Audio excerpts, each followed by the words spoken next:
Tickets today at MLB.com/tickets. Major League Baseball trademarks used with permission. Is this the title? This is the KBLA Sports Minute with Ray Richardson. Congratulations to the UCLA women's basketball team. They are going to the Final Four for the first time in their 41-year history as an NCAA program. UCLA held off LSU for a 72-65 victory in the Regional 1 final. 18 points, 8 rebounds, and 3 steals for junior guard Gabriela Jaquez. She scored 7 points in the final 2 minutes, including a clutch three-pointer with 1:30 left. Center Lauren Betts had 17 points and 6 block shots. The Bruins are 34-2. Their only 2 losses this season came to USC. UCLA and USC will meet for a 4th time this season in the Final Four if the Trojans can beat Connecticut tonight in the Regional 4 final. UCLA would meet the USC-UConn winner on Friday in Tampa. South Carolina, the defending national champions, will play the winner of tonight's Texas Christian Regional 3 title game in the other Final Four matchup. No debates, no speculation, just the info you need. That's your KBLA Sports Minute. I'm Ray Richardson on KBLA Talk 1580. Before the fire, Altadena was a real-life Wakanda. A thriving black oasis just 15 miles from downtown Los Angeles. 80% black residents were homeowners, built churches, and cultural institutions. It stood as a symbol of black resilience and economic independence. Then, in a matter of hours, it was gone. The fire tore through homes, swallowed businesses, and left behind a painful void. But was it just an unstoppable act of nature, or was negligence involved? Did officials ignore early warning signs? Were the response efforts delayed or insufficient? What role, if any, did corporate or government failures play? Survivors are demanding answers. Don't miss our KBLA Talk 1580 Town Hall. The Eden Altadena Fire, 100 days and counting.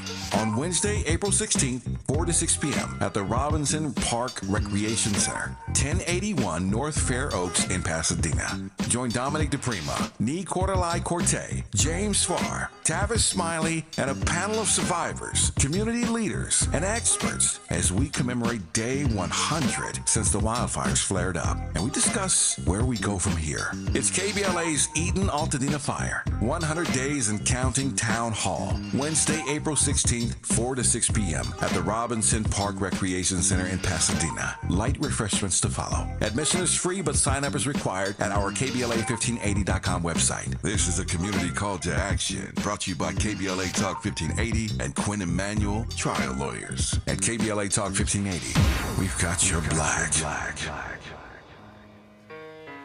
It's just a public service announcement sponsored by Just Blaze and the good folks at Rockefeller Records. Fellow Americans, it is with the utmost pride and sincerity that I present this recording as a living testament and recollection of history in the making during our generation. Allow me to reintroduce myself. My name is Ho, H to the O-V. I used to move snowflakes by the OZ. I guess even back then you can call me CEO of the ROC. Ho, fresh out the frying pan into the fire. I be the music biz #1 supplier. Fly it in a piece of paper bearing my name. Got the hottest chick in the game wearing my chain. That's right, Ho, not DOC, but similar to them letters. No one could do it better. I check cheddar like a food inspector. My homie Strick told me, dude, finish your breakfast. So that's what I'ma do, take you back to the dude with the Lexus. Fast forward the jewels and the necklace. Let me tell you dudes what I do to protect us. Shoot at you actors like movie directors. It's Tavis Smiley. Delighted to have you with us in this hour of our program. You know we do this. Every in-studio guest gets to choose his or her walk-on music. And this was easy, maybe the easiest ever. Kevin Sherrod, who I will formally introduce in just a second, walks in, and Miles Lowe, my board op, says, "What's your walk-on music today?" And he said, "Anything from Jay-Z." that was easy. You're a Jay-Z fan, obviously. Absolutely. I've never heard that. Anything by Jay-Z. Okay, so there you have it. That's Kevin's walk-on music. I am delighted to have in studio author and activist Kevin Sherrod, who joins us to talk about his new book. It's called A Life for a Life, Poor Choices and Unresolved Trauma is Killing America. Here's the story. Kevin Sherrod and Damian Neal meet as prison inmates. Kevin, serving time for drug trafficking, suffers from severe nightmares and sleep deprivation due to past trauma. But he copes with the trauma through rigorous exercise instead of medication. Damien, a younger man, is also suffering from trauma, but Kevin tries to protect and shield him from a dangerous environment in hopes that Damien will one day reunite with his brother. Eventually, both men are released, Damien first, and they both return home to Baltimore City. One afternoon, Kevin goes online in search of Damien, hoping that Damien has successfully reintegrated into society and reunited with his family. Kevin indeed finds Damien online, but the newspaper headline reads as follows: Delaware State Police arrest Damien Neal, the man responsible for the deaths of 2 Dover residents over the weekend. Court documents reveal that Damien was suffering from a serious mental disorder at the time he committed those murders. Kevin, as you might imagine, is gobsmacked and decides to go on a journey of discovery about Damien. I am pleased to have Kevin Sherrod in studio now, so you can hear him in his own words. Welcome. Good to see you, my friend. How are you? Thank you. Absolutely. I'm doing great. Sorry to have you in studio. This is a fascinating story, and I'm pausing on it because I'm just trying to figure out where I want to start here. I think I want to start with this. Tell me how you found yourself in prison in the first place. Let's start there and we'll jump. Drug trafficking. In 1999, I was arrested in a conspiracy case and sentenced to almost 8 years in that case. So in total, I served almost 12 years in total. But that's how I met Damien Neal. And actually, prior to going into the federal system, I met him in a detention center. We had both already been sentenced, and we were waiting to go into the Federal Bureau of Prisons system. And that's where we first met. Then we met again at Allenwood prison, federal prison, about 6 months later, and he became my cellmate. And so that's how that whole situation began to evolve. Tell me not about, and we'll get to the story as we move through here, but just tell me about Damien. Just talk to me about Damien. What kind of guy was he? He was and still is a bright guy. He suffered from, he dealt with substance abuse issues. At 15 years old, his mother was addicted to crack cocaine. His father was addicted to heroin. His father was also HIV positive. His mother died when he was 16. He ended up homeless at 17. He got addicted to alcohol at 18. His father wouldn't take him in, and he just spiraled, And oftentimes I'll say something. I'll look at that and say, what was America's expectation of a kid at 15 with a crack addicted mother, heroin addicted father, HIV father, and he ends up homeless, right? So he started off in a tough way and ended up in the streets, in the street life, small criminal cases back and forth. Just before I met him, which I didn't know until I started researching for the book, he witnessed 12 people being shot in a mass shooting in the streets of Baltimore. One of his close friends died in his arms. She was shot in the head. So he was traumatized way before he met me. He had issues way before he met me. I had no idea what trauma was. And when we grow up in those neighborhoods and we in those spaces, it's not a great thing, but we use the term, that's my crazy homeboy, right? Well, not realizing your homeboy might have some real serious issues, right? So because we don't have an education of that entire issue, right? Mental health, trauma, PTSD. And so he was a bright guy. Substance abuse and his mental health issues, I can honestly say, even through the research, that was his demise. Unresolved trauma. Just getting started, want to just commence this conversation by getting a sense from Kevin of what he thought of Damien when he met him. The book is called A Life for a Life. Poor Choices and Unresolved Trauma is Killing America. Just getting started in this conversation with Kevin Sherrod on Tavis Smiley. Generous listening. Charitable listening. It's why everybody wants to talk to Tavis. The conversation continues when we come forward. This is an ad by BetterHelp. Think about your mentors and idols, the people who inspire you the most. While it may look like they have all the answers, they don't. but they do know when to ask questions and seek the support they need. In a world that glorifies hyper-independence, it's easy to forget that we're all better with a support system. Therapy is a great way to find a consistent source of support in your life, so you can break free from the outdated belief that seeking help is a sign of weakness. BetterHelp has experienced therapists ready to help you with challenges ranging from anxiety and depression to relationships and stress. It's convenient, too. You can join a session with the click of a button, helping you fit therapy into your busy life. You can even send your therapist a message anytime something comes up. Build your support system with BetterHelp. Visit BetterHelp.com/ABCRadio today to get 10% off your first month. That's BetterHelp, HELP.com/ABCRadio. Make a move into a home of your own. With City National Bank's Ladder Up Home Loan Grant, you could receive up to $20,000 that you never need to pay back. Use it toward your down payment, save on closing costs, or to buy down your mortgage rate. Find out more at cnb.com/ladderuphome. City National, here for every stage of the journey. Property must be in a qualifying market in California, New York, or New Jersey. Additional terms and conditions apply. Not all applicants will qualify. Terms are subject to change without notice. City National Bank is an equal housing lender. Member FDIC. NMLS number 536994. Hey, this is Zoe Williams, the voice of reason, and for over 20 years, Parkside Economic Development Corporation has served Leimert Park and surrounding communities, empowering tomorrow's leaders and changing lives. Parkside EDC has awarded over $400,000 in college scholarships while sharing economic principles of the Big Five of money with students and their families. Parkside EDC partners with organizations like the Brotherhood Crusade to assure our youth have the financial acumen to succeed. Parkside EDC provides families and businesses with financial insights, offering free online, on-site, and on-air B-Warp presentations. The Black Wealth Attainment and Retention Programs helps our community acquire, sustain, and pass down legacy wealth. High school seniors can apply for this year's scholarship awards at parksideedc.org. Scholarships will be awarded at Parkside EDC's Gospel/Jazz Brunch on Sunday, April the 27th. For details, tickets, or donations, please visit parksideedc.org. This is a community call to action from KBLA Talk 1580. More honesty than you can handle. More empowerment than you can imagine. You're tuned in to Tavis Smiley.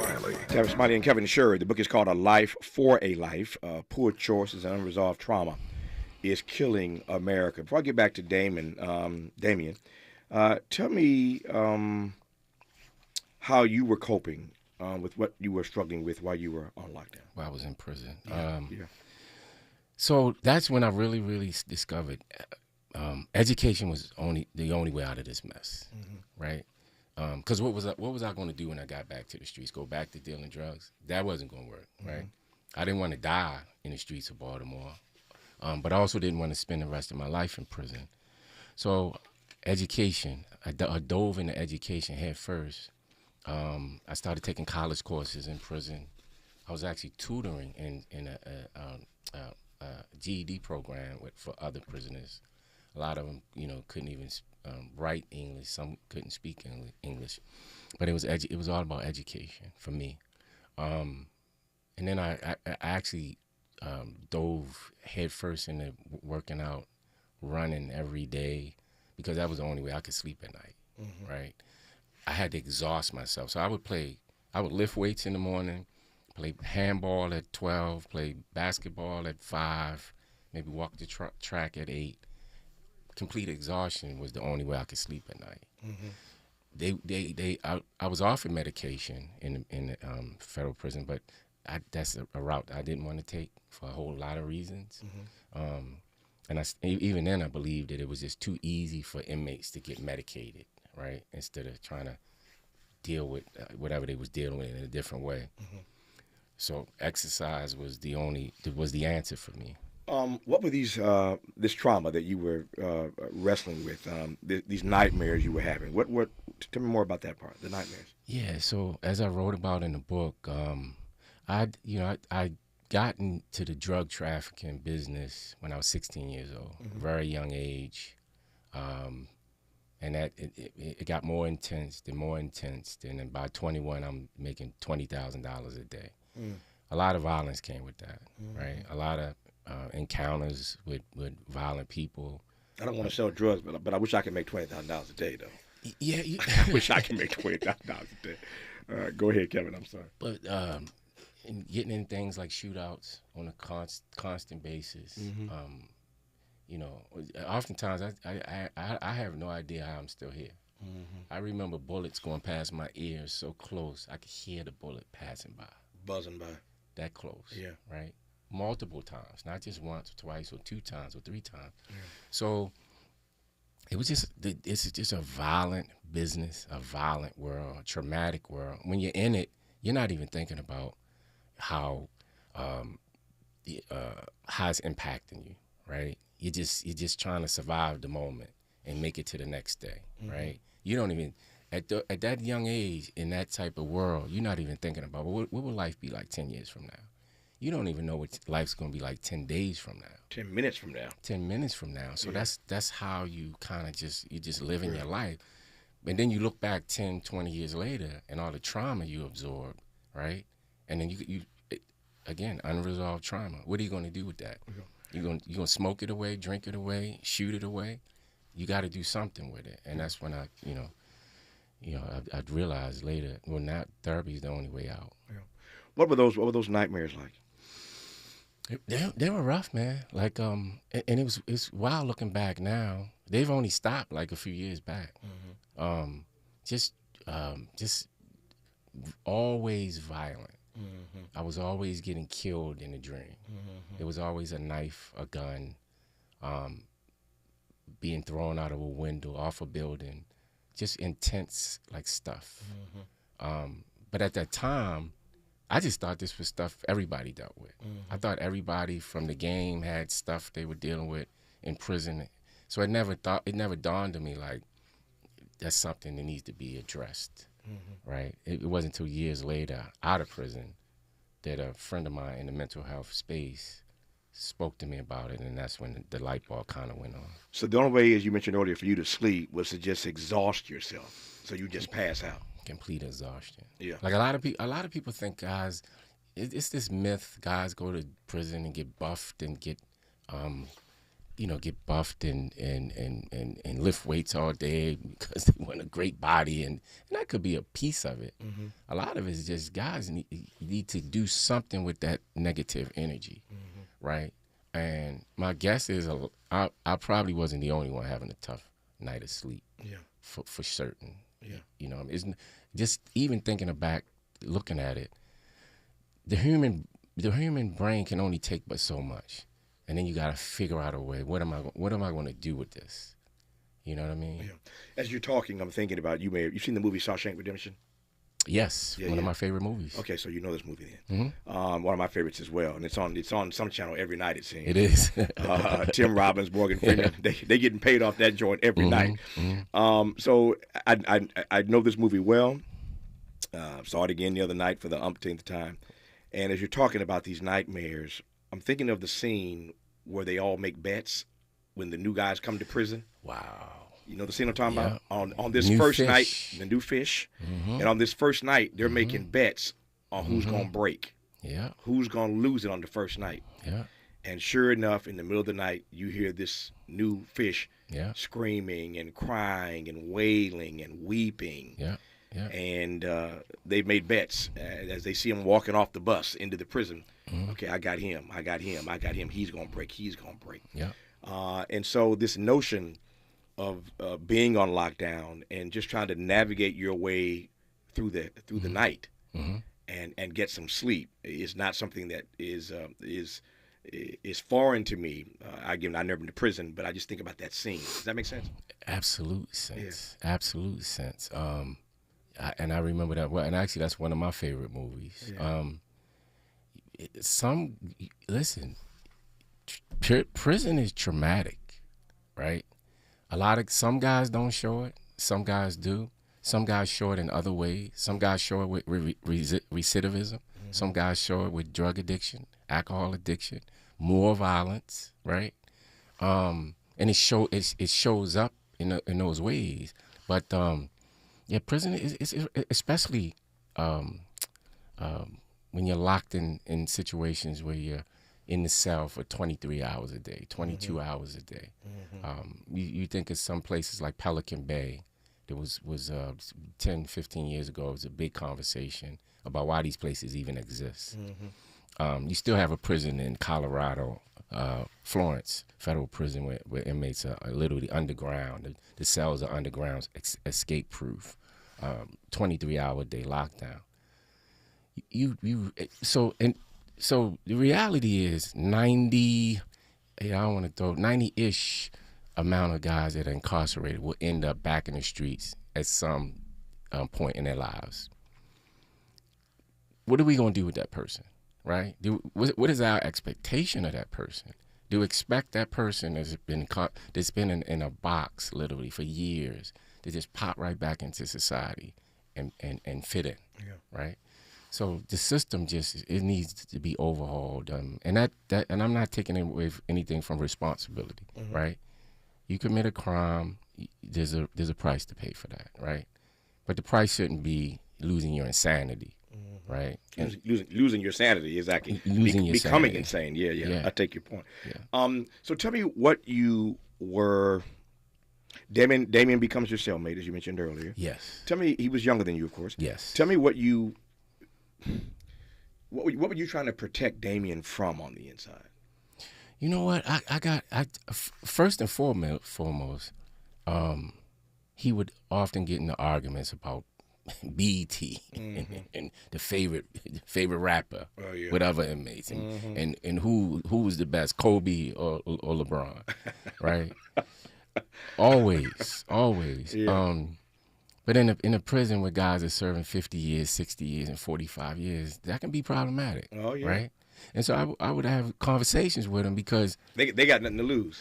They got nothing to lose, and he only had like a 2-year sentence. Right. By the time he came, I ran into him. He had like a year and some change left. Right. And I used to tell him like, look, take your little year, do your time, go home, right? But he would get in arguments about small stuff, and because I was his cellmate, that could be problematic for me too, right? So I wasn't just trying to protect him; I'm also trying to protect me. But then later, you build this it's weird because you build this camaraderie with a guy. You're in this small space for days, weeks, and months. You start to build this camaraderie, and when I realized that he was a bright guy. And now I describe them as triggers, but back then I was just that's my crazy homeboy, right? And so I knew, and I could see potential in him. So I was working in the education building, and I would say, "Hey man, come up to the education building, start working on your plan. So when you get out of here, you won't end up going back to the streets because it's obvious the streets ain't working out too well for you, right? So get a trade, get some education." And take something out of here when you leave. So then it turned into kind of like a big brother, young brother kind of thing, and because I was a few years older than him, and we had rapport. Yeah. When you used the word triggers a moment ago, and I want to come to that. Let me jump ahead, and then we'll come right back here. Okay. So by jumping ahead, I mean to the story that you read in the newspaper online. When you discovered that he had been arrested for killing a few people. Yeah. When you read that story, did you think then, or in the days ahead, I'm sure you did, back to your time in prison and those triggers that you saw then? You see what I'm asking here? Yeah. Did you connect those dots then? Not immediately. Okay. So immediately, it's almost like you're in shock. Right. But you also in sadness too, right? Because you know that type of charge, if you're guilty, you probably never see the streets again. So some sadness too, and again, building camaraderie with a guy in prison, right? Not necessarily your friend, but associate, but you build camaraderie. But you also want to see other guys be successful. Sure. Because there's now you see hope for yourself. Like if he could do it, potentially I could as well. But yeah, initially, man, it was just shock. So let me describe it this way.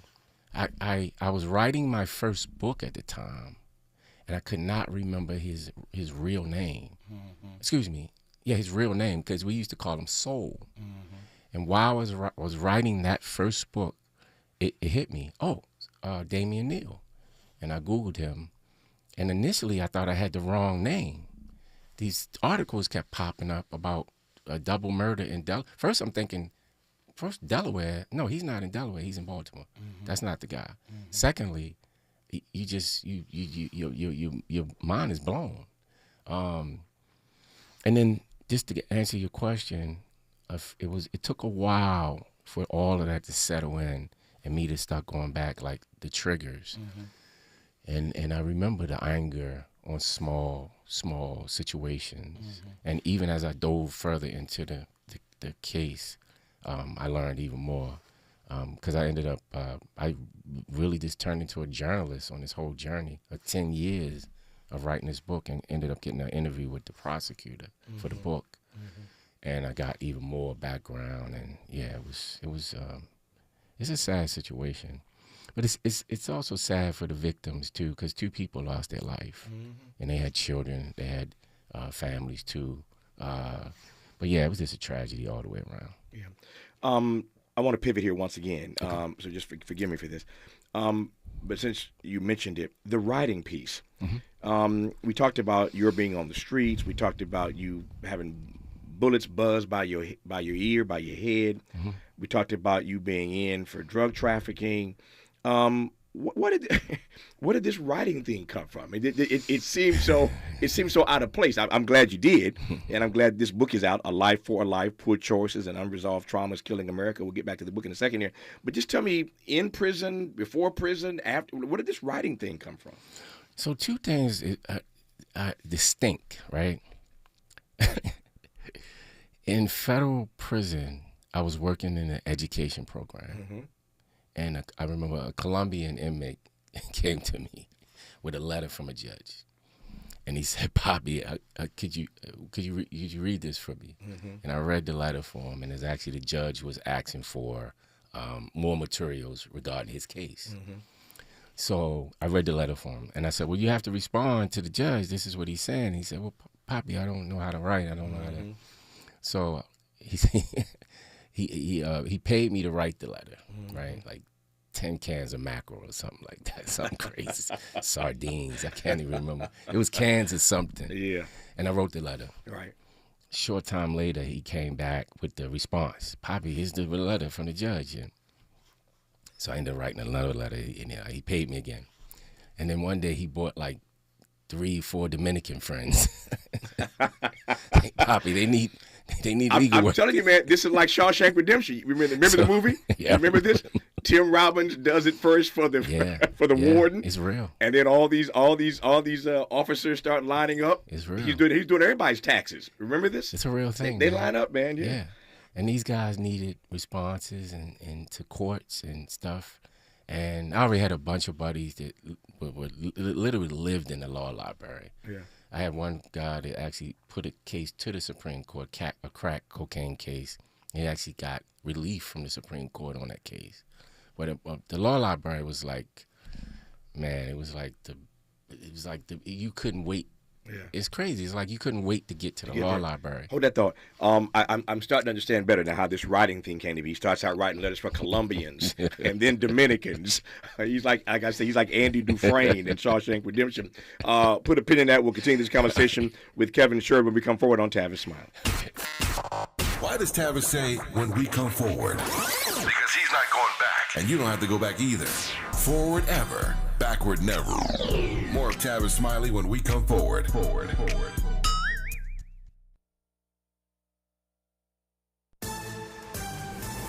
I'm Bree Wood with 4 things you should know with BIN News. President Trump says he's very angry with Russian President Vladimir Putin threatening more tariffs on Russian oil if a Ukraine peace deal fails. He also warned of bombing if no nuclear deal is reached with Iran.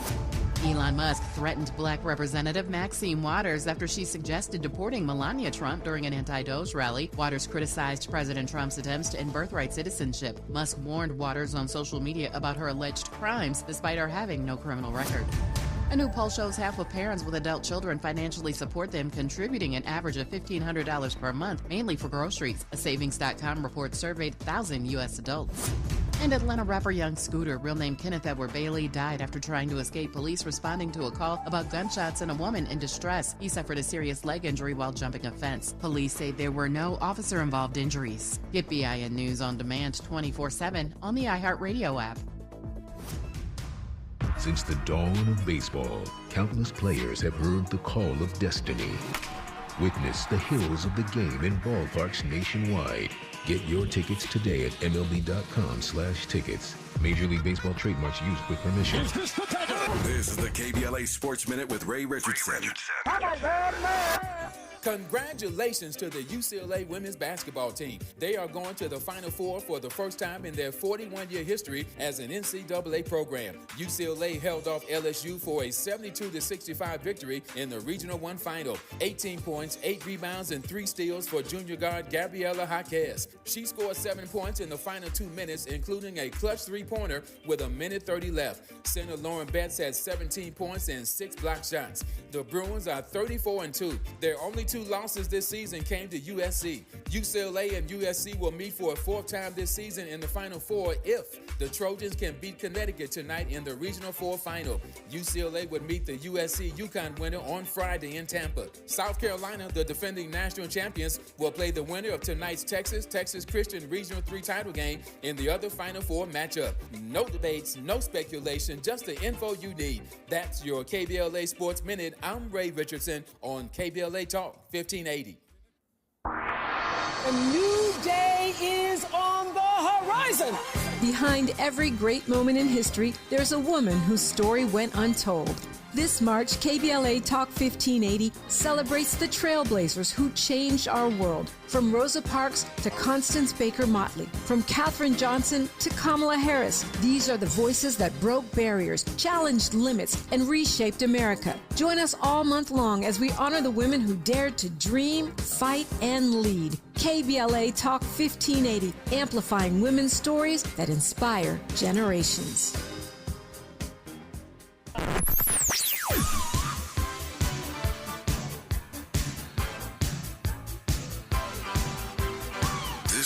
KBLA Talk 1580.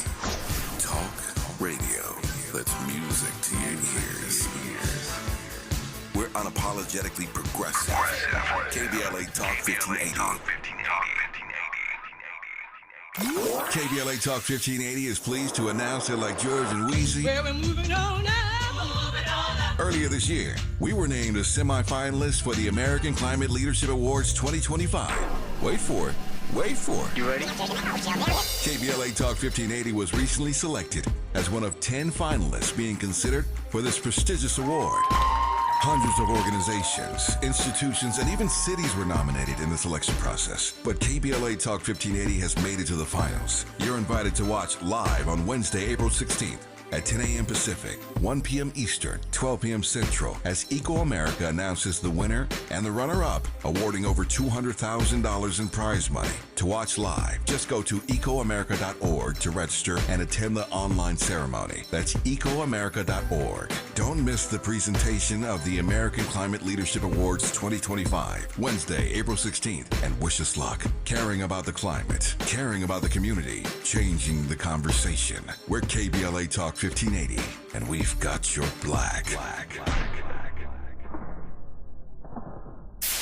KBLA Talk 1580. We've got a lot to talk about.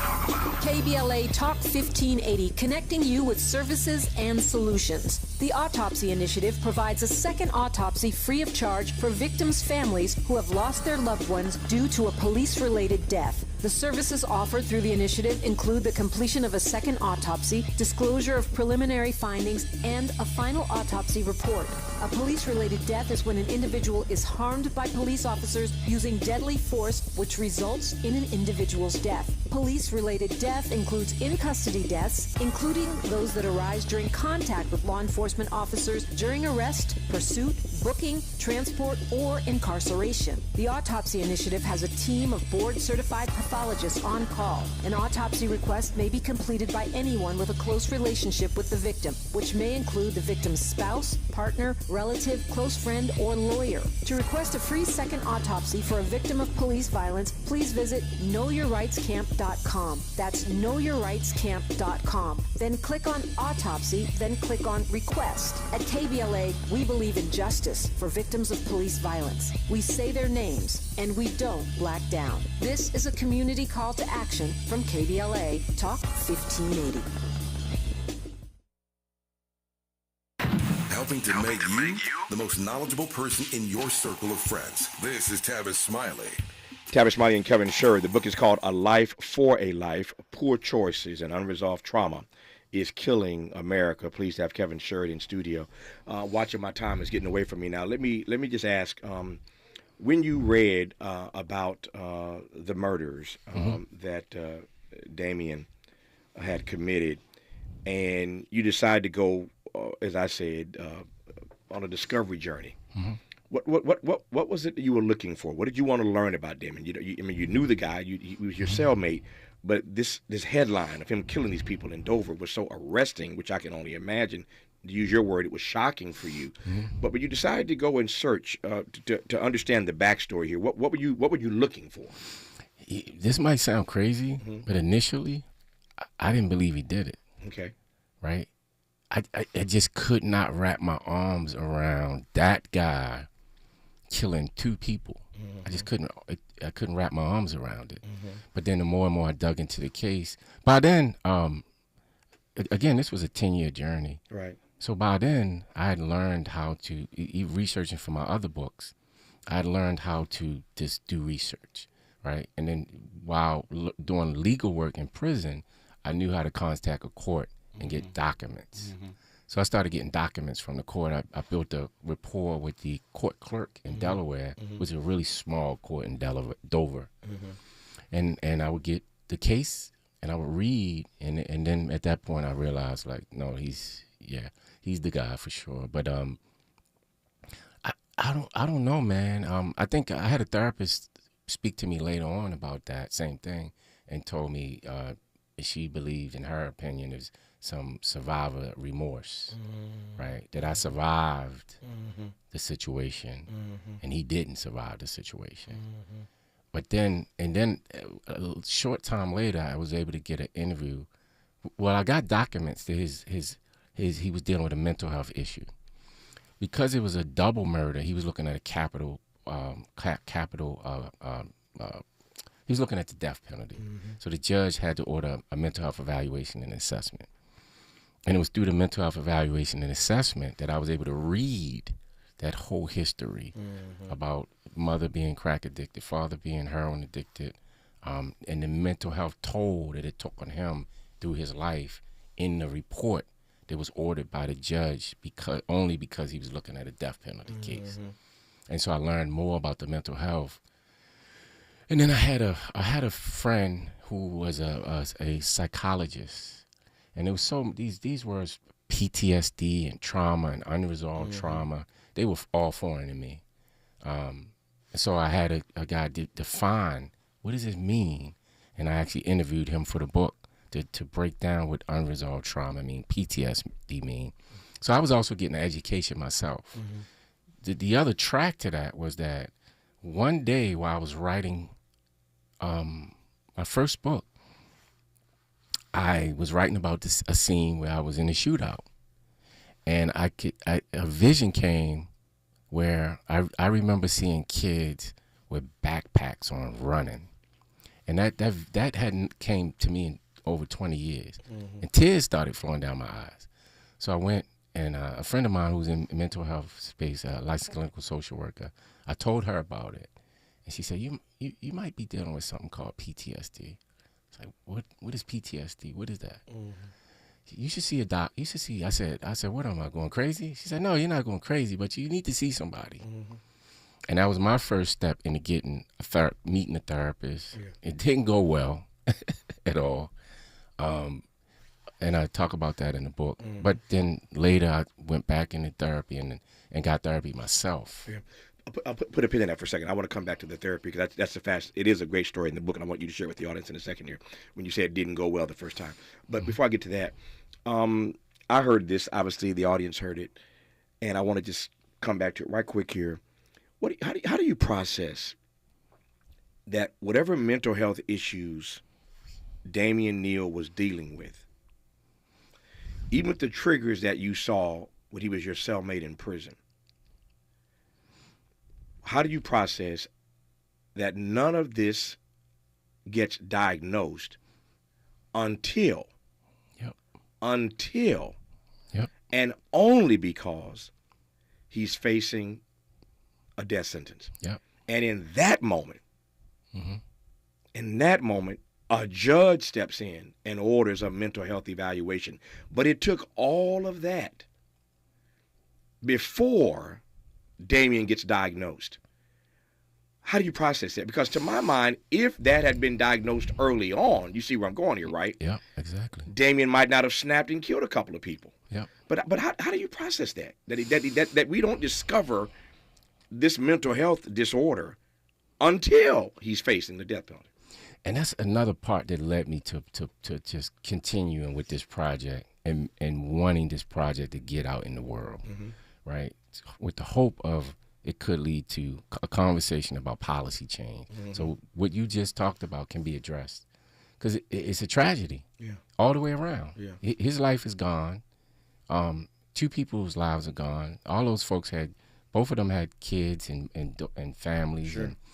And I think that's one of the things that motivated me to continue to go down this road. Even now, just learning more and more about mental health and trauma as it relates to violence, right? Because there's no doubt in my mind that having a crack-addicted mother and a heroin-addicted father and being homeless at 17, he saw a lot of stuff. No question. No right? question.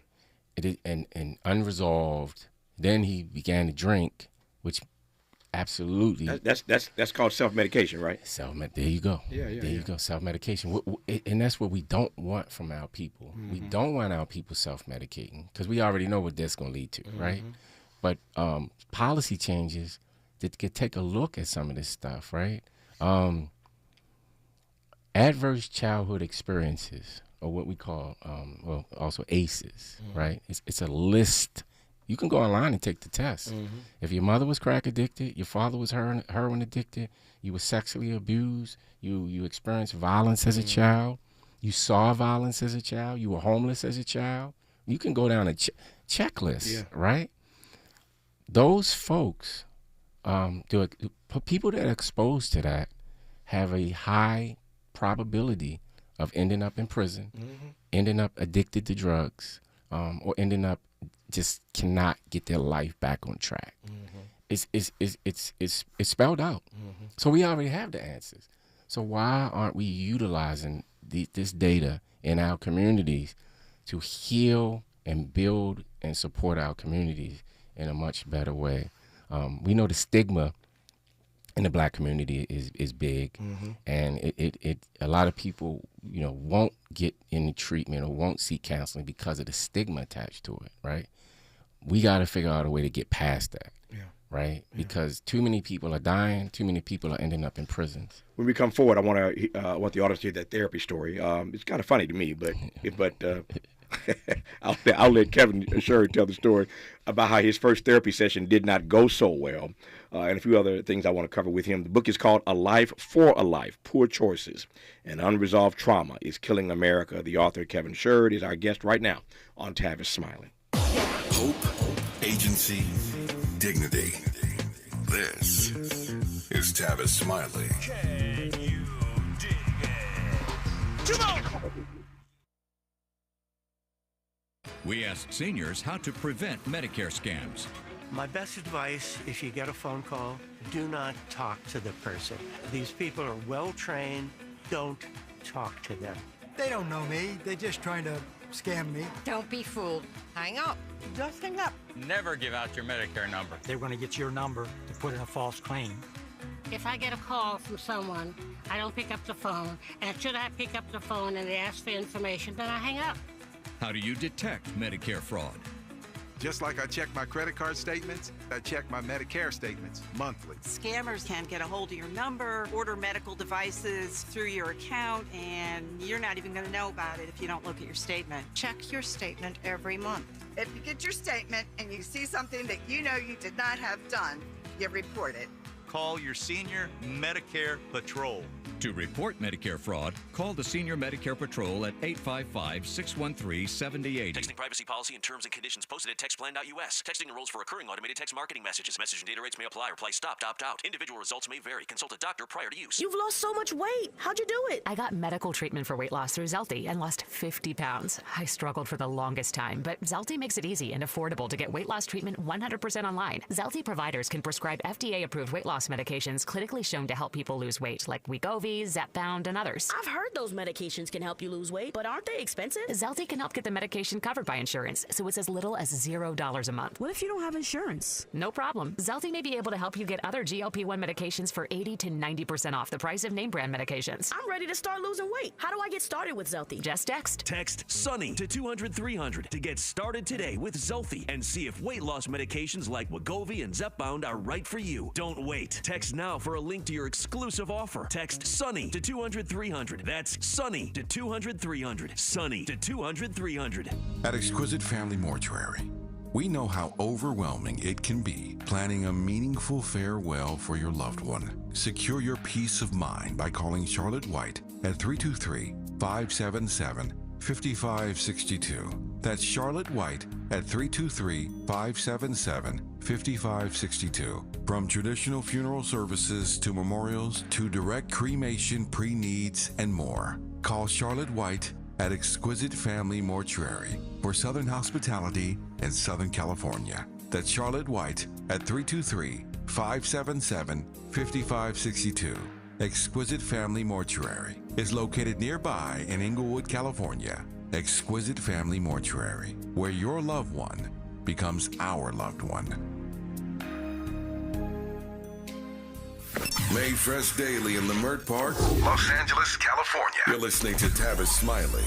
Tavis Smiley and Kevin Sherd. This book has been endorsed, I should add, by the American Psychiatric Association Foundation. I read their quote, "This is a must-read book that offers a pathway toward better understanding those directly impacted by incarceration and those seeking insight into the immeasurable benefits of a mentally healthy nation for all." Close quote. That's a big deal. It must have made you feel good when the American Psychiatric Association Foundation endorses your text. It did. And Rawls Andrews at over there at the APA, those guys were just amazing because not just to support the book, but I'm still getting an education, right? I'm an expert at a couple of one very important thing is how to stay alive in prison, right? And how to get out of the drug game.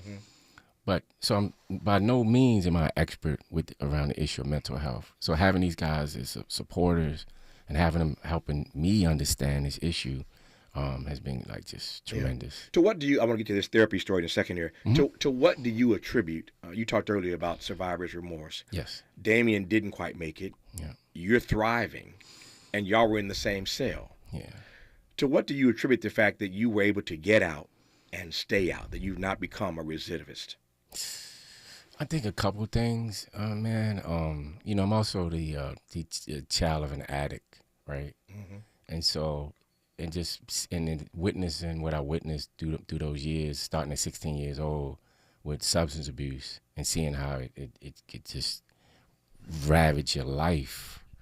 I think, and I've met some of the most brilliant people I've met personally have been in prisons and sometimes in a shooting gallery. Brilliant black men, but in substance abuse just ravaged their lives.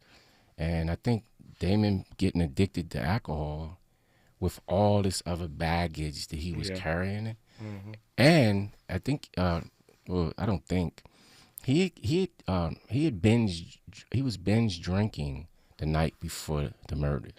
Actually, it wasn't even the night before. You're talking a few hours. Yeah, night of, basically. The night of. Yeah. And he was binge drinking, and there's no doubt in my mind that all of that impacted his decision making. And But why how have you stayed clean though? How have you stayed out? Really, just watching. Sadly, watching other people's demise and learning from it. That's that. You know what I mean? Experience is a teacher, man. It's a teacher. And sometimes better to learn from their experience than from your own, right? Yeah. I take your point. Tell me this. My time is getting real tight. Tell me about this therapy session that didn't go so well the first time. So my friend, she persuades me to get a therapist. I get a therapist, and I go into the office. Mind you, this is only a handful of years out of prison, and still trying to figure my way out. And I end up with an older white gentleman, and I literally spilled my guts out to that day, and I just remember him sitting there, staring at me about 60 minutes or whatever, and I'm telling him all this stuff, and it's killing me even to expose that, just even to talk about it. And he, 30 minutes, 60 minutes goes by. He says, okay, Mr. Sherrod, see you next week. Mm-hmm. And for me, it just didn't. No connection. Yeah. And so in the book, real quick, interviewing the other psychologist in the book, he talks extensively about empathy. Oh, yeah. Empathy, how important empathy is, right? And I would add to that, empathy and cultural competence. Thank you. And this is why I'm always saying that we need more black people in therapy. I don't mean receiving therapy. We need that too. Yeah. We need more black therapists. Yep. Because there's just so many connections. And I ain't hating on the good white people. But if you don't have that cultural competency and you don't have empathy, I just said on this program days ago, I have a hard time accepting that there are just some people who don't look like us that just cannot revel in the humanity, in the dignity of black people, even as professionals. And if you can't do that, it's even more impossible to find your way to being, empathetic about the person that you're talking to, in this case, Kevin Sherrod. I digress on that for now, but that's why it didn't go well. He talked to an old white guy who could not understand his opening his heart. Man, and it's rough. I've been there, man. I've been there. The book is called A Life for a Life. Poor Choices and Unresolved Trauma is Killing America. Our Remaining Moments with the author, Kevin Sherrod, when we come forward on Tavis Smiley. What's your quarrel with the world? You're listening to Tavis Smiley.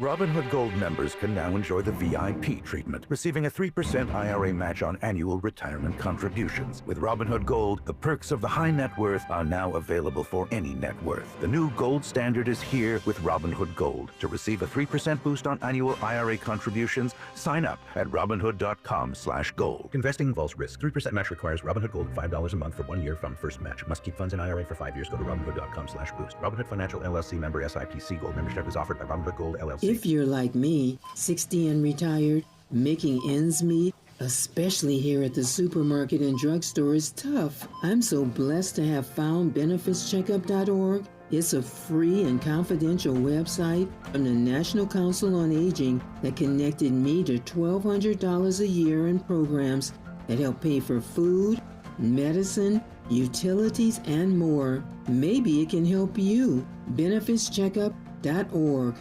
You know where you want to go in life, and City National Bank can help. City National knows the dedication it takes to build your vision for the future into a reality, and our team is here for you. We have a wide range of options to help, from personal savings accounts to interest-bearing money market savings accounts and more, all designed to help you get where you want to go. City National, here for every stage of the journey. Learn more at cnb.com. City National Bank is a subsidiary of Royal Bank of Canada, member FDIC. A new day is on the horizon. Behind every great moment in history, there's a woman whose story went untold. This March on KBLA Talk 1580, we're bringing those hidden narratives to light. Hear extraordinary stories of women who transformed science, politics, arts, and community. Women you've never heard of, but should know. Celebrating Women's History Month on KBLA Talk 1580, where every story matters. Texting privacy policy and terms and conditions posted at textplan.us. Texting enrolls for recurring automated text marketing messages. Message and data rates may apply. Reply stop, opt out. Individual results may vary. Consult a doctor prior to use. If you've struggled to lose weight in the past, this important message is for you because you could lose as much as 50 pounds or more with Zelfie. Zelfie makes it easy and affordable to get weight loss treatment 100% online. Zelfie providers can prescribe FDA-approved GLP-1 weight loss medications clinically shown to help people lose weight like Wegovy, Zepbound, and others. Plus, help get the medication covered by insurance so it's as little as $0 a month. The doctors are super helpful, and the meds have been a game changer. It's the first program I've had success with. Before Zelfie, I was unable to lose weight, even though I was eating healthy and exercising 6 days a week. Zelfie helped me not only lose weight, but I feel so much better. Text GOAL to 200-300 to get started today with Zelfie and see if weight loss medications like Wegovy or Zepbound are right for you. Don't wait. Text now for a link to your exclusive offer. Text GOAL to 200-300. That's GOAL to 200-300. GOAL to 200-300. Let's get back to more of this rich dialogue with Tavis Smiley. Tavis Smiley and Kevin Sherd. Couldn't even say my own name. Tavis Smiley and Kevin Sherd. The book is called A Life for Life, Poor Choices and Unresolved Trauma is Killing America. When you set out to write this book, did the book become what you thought it was going to be, number one? Mm-hmm. And I asked that for a particular reason. Yeah. Did the book become what you thought it was going to be? And what do you hope the takeaway is for readers from the book? Yeah, that's a great question because this thing evolved. That's my sense of reading. My sense is that it evolved, brother. It evolved and it evolved. And the crazy part, true story, I was actually writing 3 other books in the midst of this. Mm-hmm. So I was writing a book about civil rights. I was writing a book about the crazy streets of Baltimore, and then I was writing a book about mental health. And depending on where I was mentally in my mood at the time, I would jump from one project to the next. Mm-hmm. Just, sometimes you write about the civil rights stuff, and it's so heavy, you want to jump to some other stuff to kind of tone it down, and then that might get too complicated. You want easier writing with the memoir kind of stuff.